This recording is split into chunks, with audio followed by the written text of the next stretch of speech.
Bienvenue dans cette nouvelle vidéo. Zoom-Chaville vous propose de rencontrer Irène Lerolle-Jouissaume, une Chavilloise connectée. Cette mini-série de 3 épisodes vous proposera d'abord de découvrir Irène et sa vie à la Cité des Châtres-Sacs, un lieu emblématique de Chaville où elle a vécu de belles années dans un climat de solidarité. Puis nous découvrirons dans le deuxième épisode comment cette Chavilloise a décliné sur les réseaux sociaux ses valeurs de solidarité à travers le groupe Facebook Entraide entre Chavillois. Enfin, le troisième et dernier épisode sera consacré à son nouveau groupe Facebook Chaville au fil du temps, qu'elle a créé pour entretenir la mémoire de notre commune. Ce premier épisode raconte la vie au Châtres-Sacs. Cette cité d'urgence a été construite au début des années 50 par Emmaüs sur des terrains donnés par la ville. À cette époque, au sortir de la guerre, les logements manquaient cruellement. Les premières familles sont arrivées dès 1954 et comme on peut le lire sur le site de la Marche, ce sont principalement les Chavillois qui y ont été relogés. Construite pour ne durer que quelques années, la cité aura finalement vécu plus de 50 ans avant d'être détruite puis reconstruite. Irène y a vécu de sa création à sa destruction. Bonjour Irène, tu es une Chavilloise bien connue des habitants, que ce soit sur Facebook ou en ville. Peux-tu te présenter? Je m'appelle Irène, je suis chavilloise depuis ma naissance, j'habite toujours Chaville, j'ai 64 ans. Tu as travaillé à Chaville et tu y as vécu toute ta vie. En préparant cet entretien, Zoom-Chaville t'a proposé de nous emmener dans un endroit de la ville que tu apprécies et qui évoque quelque chose de particulier pour toi. Tu as choisi la Centre des Châtres-Sacs. Peux-tu nous expliquer pourquoi? Toute ma vie, tout mon passé, tous mes souvenirs. Et puis, enfin, je ne peux pas les effacer, hein, ça restera jusqu'à un moment. Je suis née là. Tout à l'heure, on se baladait toutes les deux dans le quartier et à chaque maison, tu m'expliquais qui y habitait.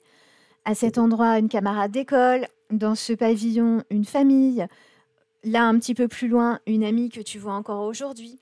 Tu m'as raconté avec des souvenirs très précis toute cette vie très animée. Que retiens-tu de ces années dans la Cité des Châtres-Sacs? Les liens et l'amour qu'on avait tous les uns pour les autres. Tout cet esprit de famille, d'amitié qu'il y avait entre les parents et les enfants. Et qui est resté jusqu'à ce que la cité disparaisse. Tu évoques les liens entre les habitants. Concrètement, quelle forme ça prenait? Tous les week-ends, des fêtes au rond-point, été comme hiver. Et puis, en fait, comme je disais, on a inventé la fête des voisins. Vous avez inventé la fête des voisins? Mais raconte-moi ça. Enfin, nous, tous les week-ends, on mangeait ensemble dehors. Tout le monde amenait un petit quelque chose à manger. Et puis, on partageait.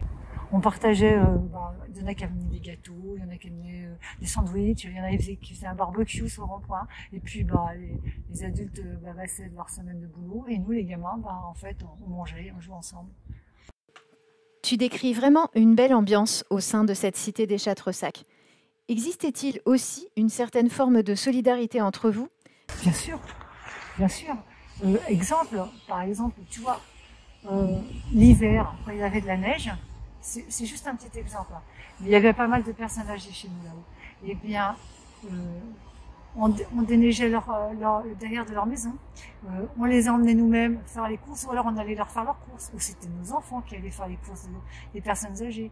S'il y avait des médicaments à chercher, on y allait. Enfin, le pain. Dire que personne restait tout seul là-haut. Au final, vous étiez vraiment comme une famille. Une famille, oui. D'ailleurs, on a fini par presque tous se marier entre nous. Si tu pouvais choisir quelques mots-clés pour résumer la vie au Châtres-Sacs, quels seraient-ils? Le rire, les rires, l'amitié, le partage. Un vrai réseau Internet sans Internet. Ah ouais, franchement, c'était tout ce qu'on a besoin pour vivre. Finalement, vous avez inventé Internet aussi. Oui, exactement. On s'appelait d'une fenêtre à l'autre, d'une porte à l'autre. C'est vrai, c'est vrai, même pas de téléphone. Ce premier épisode s'achève sur les liens très forts qui unissaient les habitants des Châtres-Sacs et le parallèle fait par Irène avec les nouvelles formes de communication. Dans notre prochain épisode, elle nous racontera comment elle a exporté cette solidarité sur les réseaux sociaux chavillois. Et vous, connaissiez-vous l'histoire de la cité des Châtres-Sac? Que vous évoque la mémoire de ces lieux emblématiques de la vie chavilloise, aujourd'hui disparus? Répondez à notre sondage et réagissez sur nos réseaux sociaux. Merci d'avoir suivi cet épisode. Vous pouvez réagir sur notre page Facebook ou notre site internet. À bientôt pour une nouvelle vidéo de Zoom Chaville.